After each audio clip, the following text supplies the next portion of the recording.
ഇന്ന് നമ്മളെല്ലാവരും നമ്മുടെ ഫോണിൽ യൂസ് ചെയ്യുന്ന ഇൻസ്റ്റഗ്രാം എന്ന് പറയുന്ന ആപ്പ് ഒരു സമയത്ത് iOS-ന് വേണ്ടി മാത്രം ഫോം ചെയ്തൊരു ആപ്ലിക്കേഷൻ ആയിരുന്നു.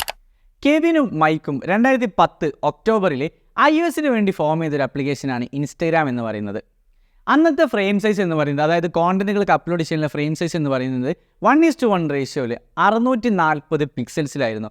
അതെന്താണെന്ന് വെച്ച് കഴിഞ്ഞാൽ അന്നത്തെ ഐഫോണിൻ്റെ ഒരു ഡിസ്പ്ലേ വിഡ്ത്ത് സൈസിന് വേണ്ടിയിട്ടായിരുന്നു ഈ ഒരു ഫ്രെയിം സൈസൊക്കെ ഇവർ സെറ്റ് ചെയ്ത് വെച്ചിട്ടുള്ളത്.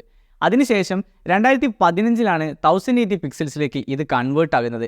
ആ ഒരു സമയത്ത് തന്നെയാണ് ഇൻസ്റ്റാഗ്രാമിൽ മെസ്സേജിങ് ഓപ്ഷനും അതുപോലെ തന്നെ സിംഗിൾ പോസ്റ്റിൽ മൾട്ടിപ്പിൾ ഇമേജസും വീഡിയോസൊക്കെ അപ്ലോഡ് ചെയ്യാനുള്ളൊരു ഫീച്ചർ വരുന്നത്.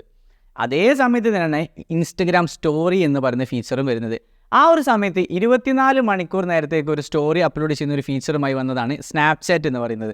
അതുകൊണ്ട് തന്നെ അന്നത്തെ ഇൻസ്റ്റഗ്രാമിൻ്റെ പ്രധാനപ്പെട്ട കോമ്പറ്റീറ്റർ ആയിരുന്നു സ്നാപ്ചാറ്റ്. അതിനുശേഷം 2019 ജാനുവരി ആയ സമയത്ത് 500 മില്യൺ ആളുകളാണ് ഇൻസ്റ്റഗ്രാം സ്റ്റോറി രജിസ്റ്റേർഡ് യൂസേഴ്സായി മാറിയിട്ടുള്ളത്. ഇൻസ്റ്റഗ്രാം തുടങ്ങി 2 മാസത്തിനുള്ളിൽ തന്നെ അവർക്ക് 1 മില്യൺ രജിസ്റ്റേർഡ് യൂസേഴ്സിനെ കിട്ടിയിരുന്നു. അതൊരു വർഷം കഴിഞ്ഞപ്പോൾ അത് 10 മില്യണായി. അതുപോലെ തന്നെ 2018 ജൂൺ ആയതോടുകൂടി അത് 1 ബില്യൺ രജിസ്റ്റേർഡ് യൂസേഴ്സായി മാറിയിട്ടുണ്ടായിരുന്നു. 2012 ഏപ്രിലിൽ $1 ബില്യൺ ഫേസ്ബുക്ക് ഇൻസ്റ്റഗ്രാമിൻ്റെ സർവീസുകളും സ്റ്റോക്കുകളും ഏറ്റെടുത്തു. ആ ഒരു സമയത്താണ് ഇൻസ്റ്റഗ്രാമിൻ്റെ ആൻഡ്രോയിഡ് വേർഷൻ ഇറങ്ങുന്നത്. 2015 ഒക്ടോബർ ആയ സമയത്ത് ഇൻസ്റ്റഗ്രാം വഴി 40 ബില്യൺ ആളുകളാണ് ഫോട്ടോസ് അപ്ലോഡ് ചെയ്യപ്പെട്ടുള്ളത്.